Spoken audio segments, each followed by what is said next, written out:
Pinulong ng MMDA ang mga school officials ng ilang university at college para mapag-aralan ng traffic intervention sa pagsimula ng kanilang klase. Kamustahin natin ang detalye kay Erlo Brengas. Erlo. Wedge, nakapagpulong ang pabunuan ng MMDA sa mga schools officials sa mga kilalang colleges at private schools sa Quezon City, San Juan City, maging sa Pasig City. Yan ay para mapag-usapan na ang magiging traffic flow sa nalalapit na pasukan ng kanilang mga eskwelahan. Kabilang sa tinalakay ang gagawing solusyon para hindi na maging sanhi ng pagbigat ang daloy ng trapiko sa mga kalsada sa labas ng mga nasabing private school tuwing pasukan at tuwing oras ng uwian.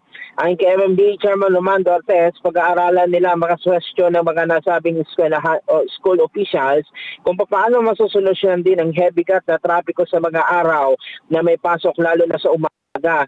Sa nabanggit ni Chairman Ortez ay ang bahagi ng Katipunan Avenue na kung saan dalawang eskwelahan ang madalas maraming pumapasok at nagkakaroon ng mahabang pila ng sasakyan tuwing umaga.